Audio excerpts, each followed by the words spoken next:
Hey, everyone, and welcome to the Mark Prater podcast, where our aim is to connect our global family of Sovereign Grace churches to our executive director. Mark, you've shared a number of times over the last couple of years in this podcast about what God's doing in Philippines and the growing partnership that we share in Sovereign Grace with churches in the Philippines. How's that going? It's going great. I've got to tell you some stories in this podcast to illustrate God's good work in the Philippines, where for some reason he's involving our small family of churches. But before I share those stories, what these stories illustrate are a number of things. First of all, they illustrate how our partnership among our churches is actually functioning and working throughout the world. Secondly, it illustrates the fruit of the Council of Elders decision last year to approve BCO amendments that make a clear pathway for churches outside of Sovereign Grace to be partner churches in Sovereign Grace. We're seeing the fruit of that.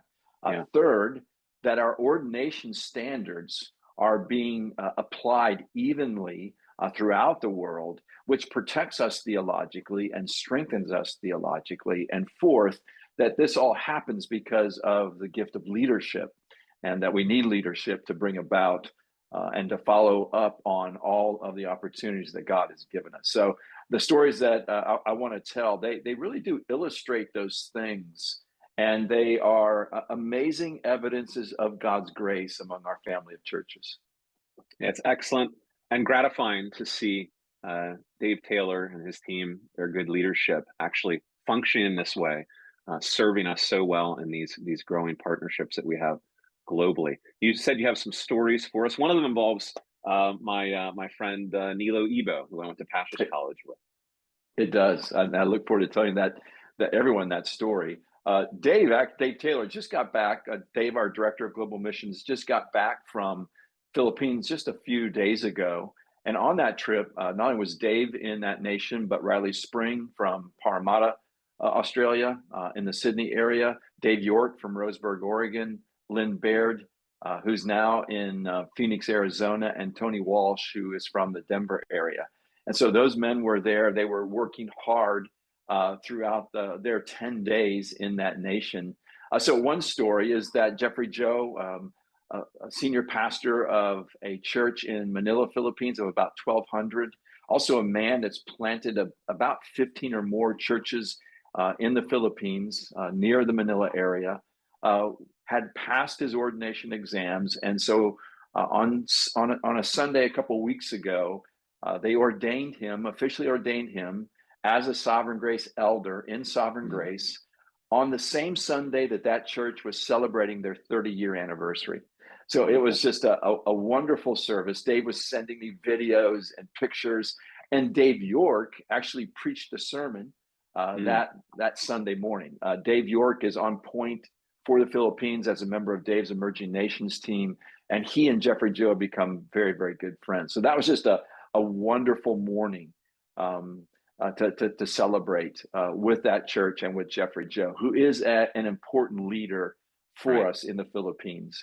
And then after that weekend, they spent the week giving ordination exams. There were 15 pastors that represented 15 different churches that took their oral exams. 10 of the 15 passed those oral exams. And so a couple of things to note there. Those that didn't pass tells you that the men giving those ordination exams, they're applying our ordination standards in a way that we had hoped for. And they're going to help those men, and they'll potentially take those exams again. What it also means is that with those 10 men that represent 10 different churches, by the spring of next year, probably March or April 2023, we will move from having 2 partner churches in the Philippines to 12 partner churches in the Philippines. And that is the fruit of the Global Partnership Plan BCO amendments that the Council of Elders passed last year. And it's the fruit of our ordination process that applies the ordination standards. So that's just wonderful to hear how quickly God has not only given us these opportunities, but how quickly, in a year's period of time, that our partnership is moving forward in the Philippines. And then the next weekend, they were in Cebu City. And on that Sunday, they officially ordained Nilo, Cornelio Ebo. We call him Nilo, your Yeah. PC student classmate. And this man has been in pastoral ministry at least 30 years, maybe 35 or more. And so to see him ordained as a Sovereign Grace elder in his church on that Sunday was just another celebration.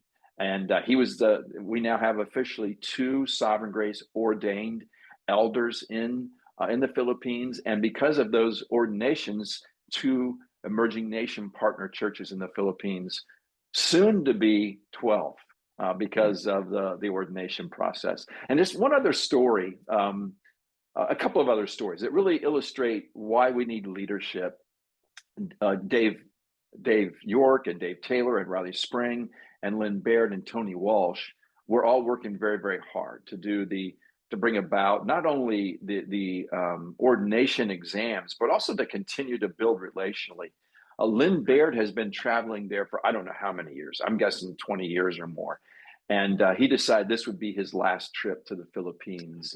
And it only seemed appropriate that he would be involved in the ordination services of those 2 men, Jeffrey Joe and Nilo, but also to participate in seeing this new group of pastors that will one day be Sovereign Grace elders in Sovereign Grace. So that was something to just rejoice in. And those men are bringing really good leadership and moving our partnership forward in the Philippines. But another story I've just got to tell that illustrates Jeffrey Joe's leadership is one of the pastors that was ordained. Jeffrey Joe's been really relating to for a number of years. And when he first met him, he was a pastor leading a Pentecostal church. And when they first met together, they had 7 male pastors and 5 female pastors. So they're coming from a Pentecostal egalitarian sort of theological perspective. And so Jeff just met with them and just opened up the Bible with them regarding our complementarian convictions and spent, a couple, 2 or 3 hours just talking about it. And at the end of that conversation, the 5 female pastors actually resigned because they were just saying it's so clear in Scripture. And then as they developed the relationship over the years, this church has obviously not only had changes in their complementarian convictions, but also their pneumatology and Reformed theology, and they are solid theologically.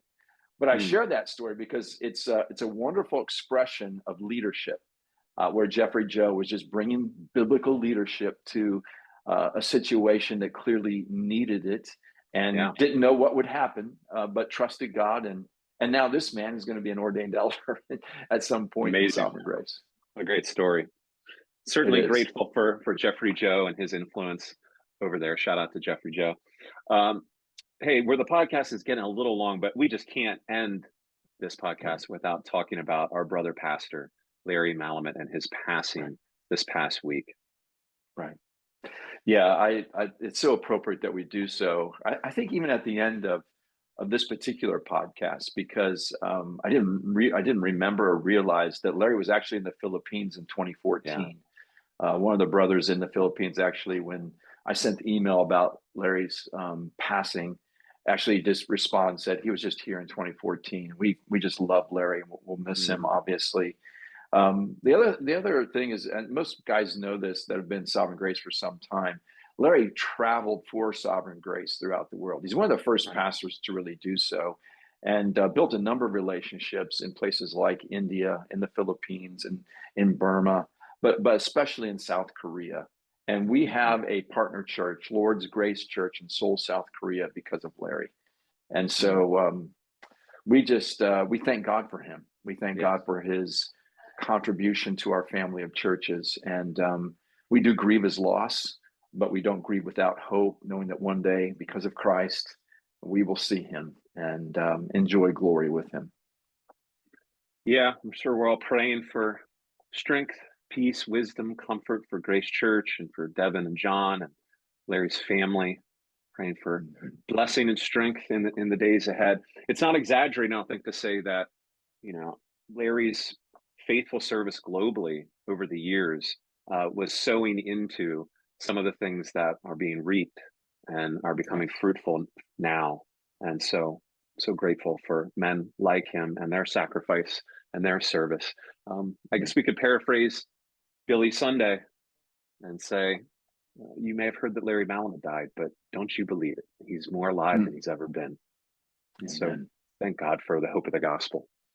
Amen. All right. Thank you, Mark. And thank you for watching or reading. We'll see you here, Lord willing, next week. Bye for now.